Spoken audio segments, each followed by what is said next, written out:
welcome to Macros with Mythili, the ET Now show that takes a hard look at all the major macroeconomic issues and developments in India and overseas.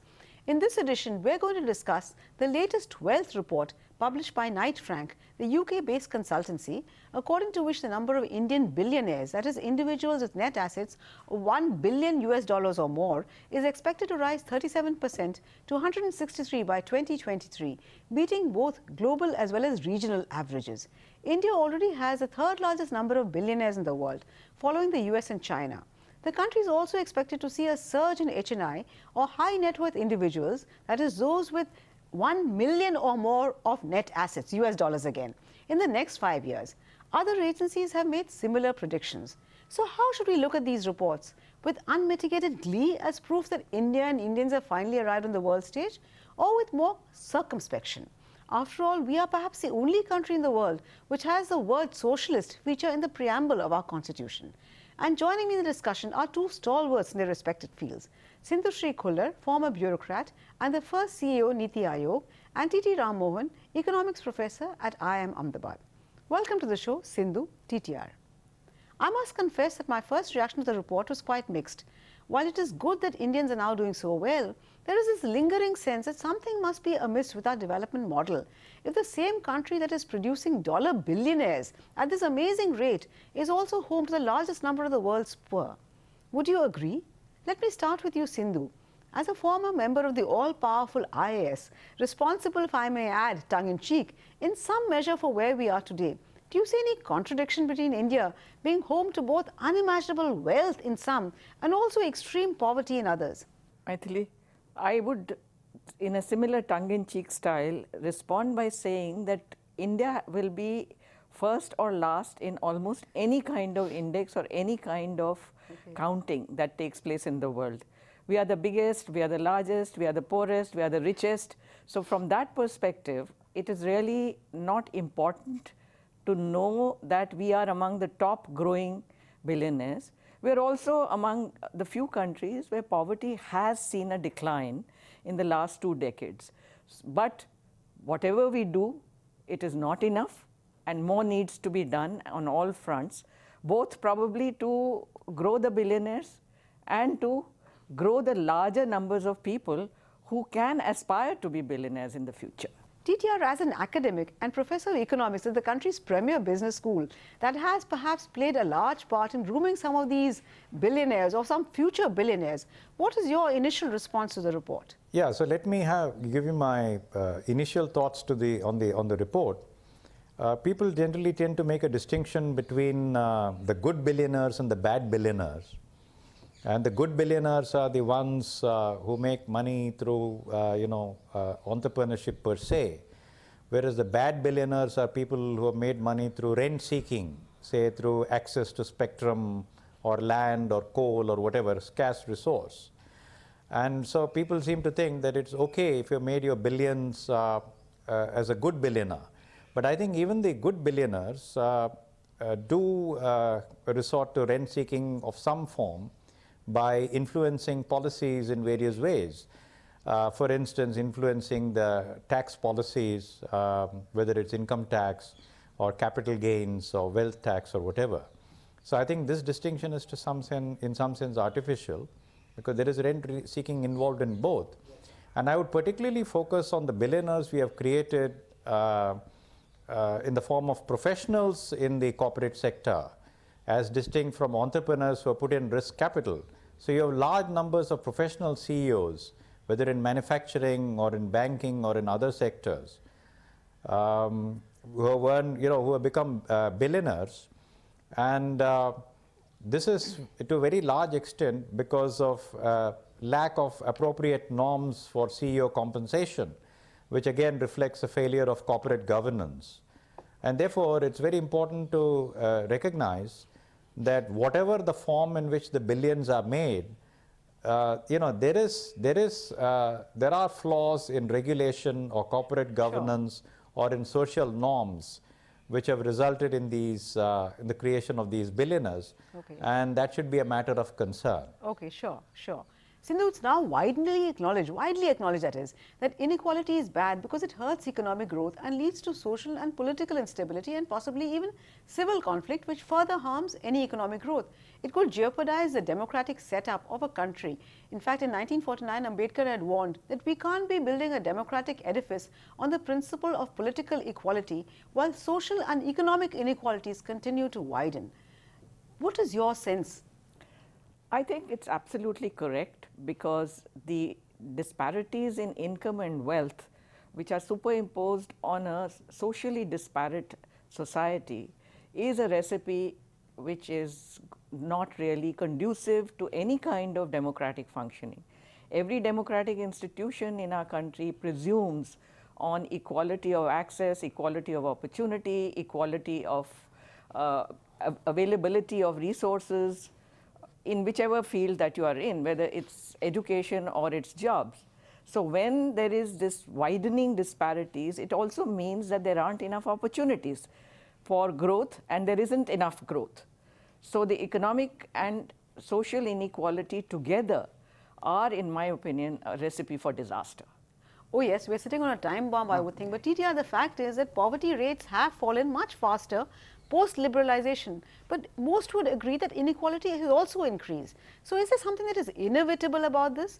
Are rising inequalities inevitable in market economies? Because we now have someone like Raghuram Rajan admitting as much. In a recent interview to BBC, the former RBI governor and former chief economist IMF has said, and I quote, "Capitalism is under serious threat as it has stopped providing for the many. And when that happens, the many revolt against capitalism." Do you share that sentiment? Yes, I fully share that sentiment. I think most people tend to view inequality in moral terms, saying that it's not good to have some people wallowing in luxury while many others are wallowing in poverty.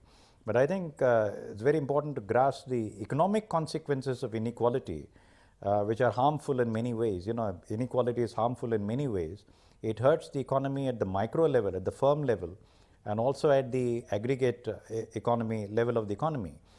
At the micro level, it's very difficult for a firm to perform if you're taking a few star performers and rewarding them exorbitantly, while large numbers of people are paid very modestly, because there's a sense of unfairness within the firm. And I think all of us understand that for any firm to contribute over the long term, you need the entire team to perform. It can't be just sustained by performance of a few people at the top. And therefore, sooner rather than later, inequality is bound to tell on firm performance. And this is why we see that you have firms performing very well over short periods and then doing very badly or even collapsing, which is what we saw in the run-up to the financial crisis. So some of these firms which collapsed, Bear Stearns, Lehman Brothers, they recorded the highest returns on equity in the years preceding the crisis, only to collapse completely thereafter. Part of the reason is what I mentioned, which is that you cannot have sustainable performance where you have glaring inequalities within the firm. But I think the economic consequences are even more important, because where you have large inequalities, you're going to have consumption only on the part of a few, because the vast majority of people will not have significant consumption. And so when consumption becomes skewed, it starts affecting aggregate economic growth, because the rich can consume only up to a point, and then you have large numbers of people who are not consuming enough. And therefore, how do you respond to this? The typical response is to cut the interest rates to stimulate both consumption and investment. But what we have seen is that in a situation where consumption is extremely skewed, cutting interest rate doesn't stimulate investment, because investors don't see wide enough demand for their products. And what happens when you cut interest rates is that instead of people investing in manufacturing assets or in productive assets, they go into the investment happens in financial assets, leading to asset bubbles and a collapse, which is again what we saw in the financial crisis. And therefore, inequality has long-term consequences which ultimately can result in the collapse of the entire economy. And we should also, there are many other consequences which flow from inequality. I'll just mention one, which is that, the wealthy don't really have a need for public goods. They don't need investment in infrastructure, education and health, because they can look after themselves by making these investments on their own. And therefore, there is a neglect of public investment in all these goods.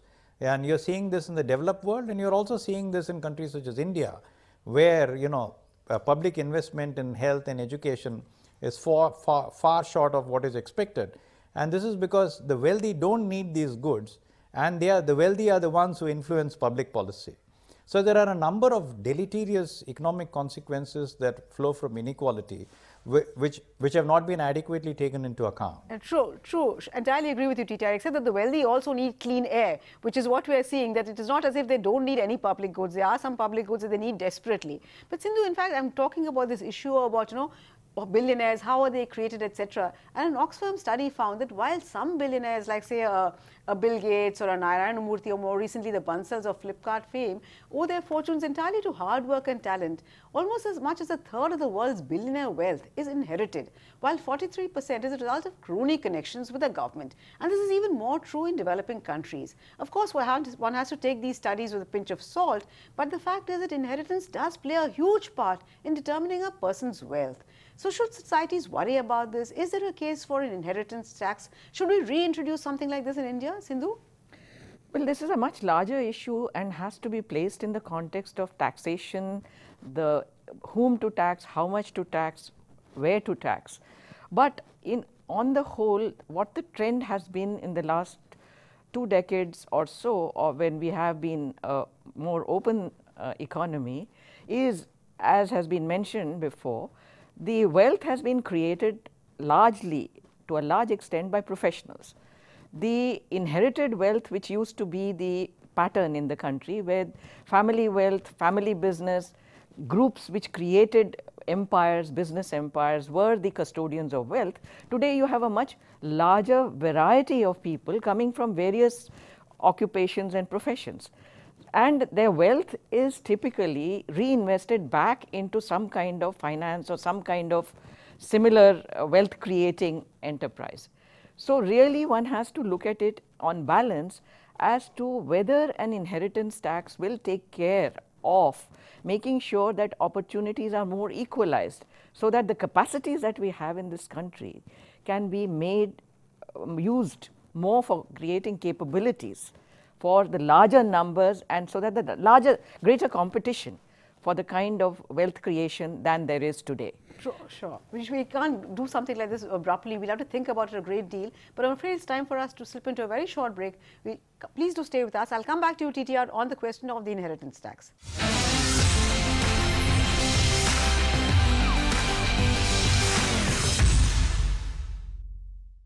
Welcome back. You're watching Macros with Mythili, and I'm in discussion with Sindhushree Khullar and T.T. Ram Mohan on the wealth report published by Frank Knight, which shows an amazing increase in the number of Indian billionaires.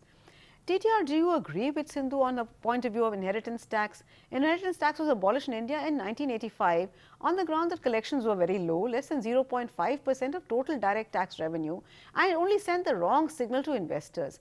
Is that a legitimate concern in a country that desperately needs investment?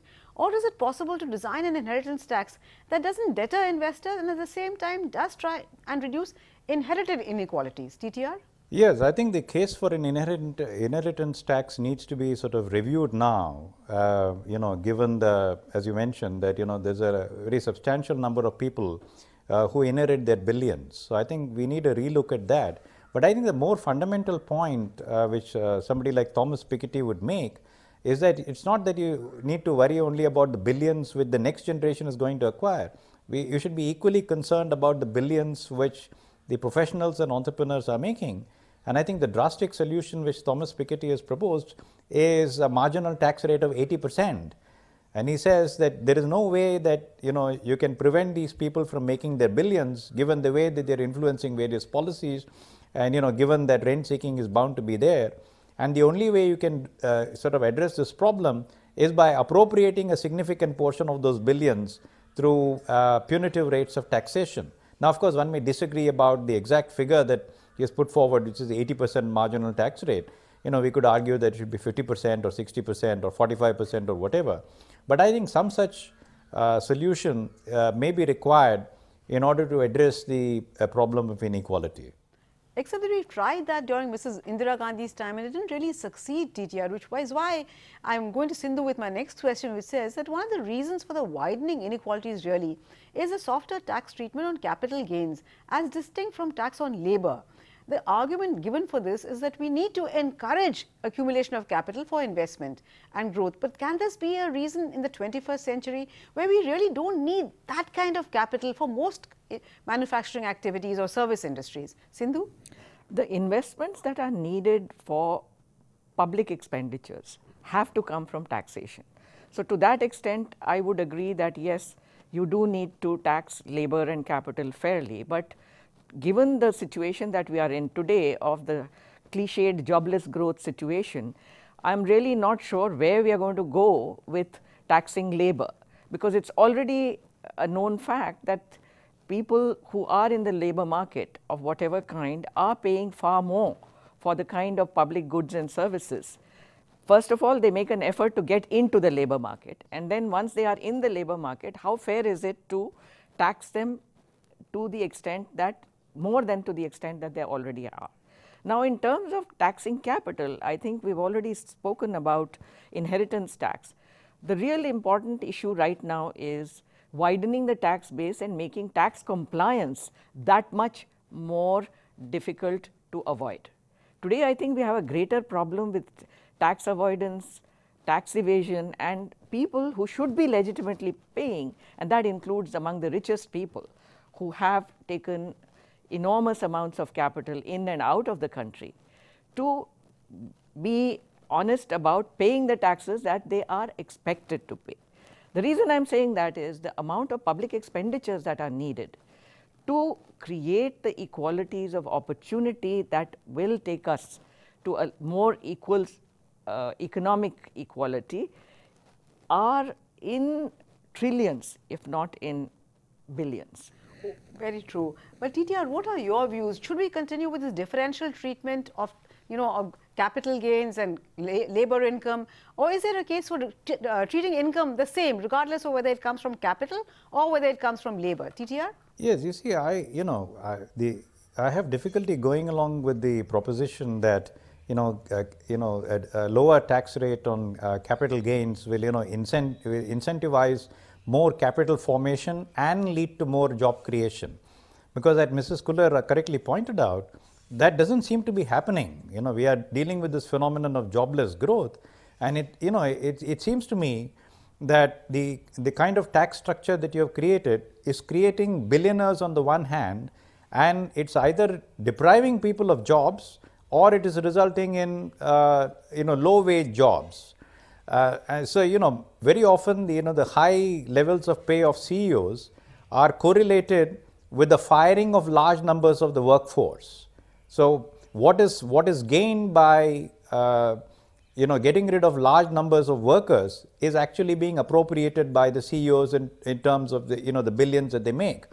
Or the firms are resorting to increasing casualization of labor, and therefore you have very low wage jobs created within firms, which again is reflected in high levels of pay for the owners of capital or even for the CEOs. So I think it's very important to recognize that the making of billions and the creation of low wage jobs or the absence of jobs are two sides of the same coin.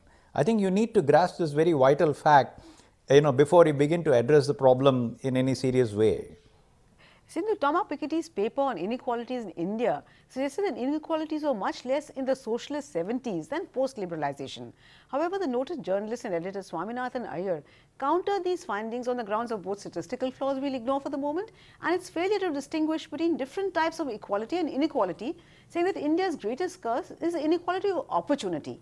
People with skills and access to the global markets have benefited hugely, while those in rural areas or without skills and connectivity have lagged far behind. And that is what we should be focusing on. But the fact is, equality of opportunity doesn't always result in equality of outcomes. So does equality of opportunities alone suffice? First of all, equality of opportunity is still a concept in our country, because as I mentioned right in the beginning, going back to Ambedkar, he was the first one to recognize that our idyllic village republics are actually hierarchical and highly unequal in their functioning. The second issue really is that the kind of public investments that needed to be made in public goods have not been made so far. So, in case the inclusive society has to bring in more people into the fold, it has to not only invest in people, invest in their health, their education, in order to create for them to be able to grasp the opportunities if and when they get created. So, on the one hand we have the challenge of ensuring that there is higher growth, and also on the other hand we have to make sure that that growth gets distributed to investments which will bring in more people into the economic fold. That somehow has not happened in the last 2 decades, and what we have created is a society where opportunities have grown for those who are already entitled, for all those, not just people who have inherited wealth, but also people who have social entitlements, let's say like generations of education or reasonably good health opportunities or access to education, drinking water, etc., etc. So, the real issue right now is to make sure that the largest numbers who are excluded, whether they are excluded because they live in faraway regions or they are excluded because they are from socially marginalized communities, are given the kind of access which will bring them into the opportunities fold as we go along this path. Teacher Sindhu spoke about equality of opportunity being very important, and I am sure you agree with that. But the fact is that equal opportunities may not lead to equal outcomes, which is why you see that even in Scandinavian countries where I think opportunities are far more equal, they are very concerned about outcomes and inequalities. So, should we also be concerned about outcomes along with increasing opportunities? TTR? Well, yeah, I do see a problem with Mr. Swaminathan Iyer's formulation that, we should not worry too much about inequality in incomes, and we should be more worried about inequality of opportunity. And it's a very convenient sort of formulation to make. Don't envy those who have made lots of money. Just allow everybody else to make the same kind of money. But you need to see that there is a correlation between the two. Inequality in income translates into inequality of opportunity for a variety of reasons. One is, of course, the next generation. So, if you are the child of a wealthy person, you have far greater opportunities than if you happen to be a child of a poor person. But the other important point which I made earlier is that wherever you have these kinds of inequalities in income, public policies are influenced in ways that work to the detriment of the creation of equality of opportunity, for the reasons that Mrs. Kuller also mentioned, which is that there is not adequate public investment in infrastructure, education and health, because the wealthy are not interested in these kinds of public investments. So, it's a false argument that we shouldn't be worrying about inequality of income and should worry only about creating equality of opportunity, because equality of opportunity simply doesn't happen in a context where there are large inequalities of income. Sindhu, but the fact is that education is seen as one of the best means of equalizing inequalities and ensuring upward mobility socially as well as economically. But barring exceptional cases, the fact is that it will take a couple of generations before better education delivers. So, in the interim, should the state do something more, more rather than reactive, more proactive to reduce these inequalities? I certainly think so, because I don't think we have any other option, because inequality is not just an issue, as Ramon said, about morality. We are sitting on a powder keg. We are sitting on large numbers of underemployed, poorly paid young people who are increasingly restless and who have aspirations which are absolutely right for their age and their generation. So, the more you ignore them, the more they are left outside of a productive economy, the more worrisome the situation is. And this is in a country like ours, where, as I said, it is not just an equality or inequality of education and health and access. It is caste, it is region, it is where I belong, which family do I come from, where do I live, what access do I have. The access to education has marginally or substantially improved, I would say, but come to the outcomes, come to how much they have to battle, because a first generation learner is not at par with someone who has had, say, 4 generations of schooling and learning. Someone who has been the product of a salary earner for the last 2 generations, as against someone who has just come into the first generation of employment, whether it's salaried or whether it's entrepreneurial.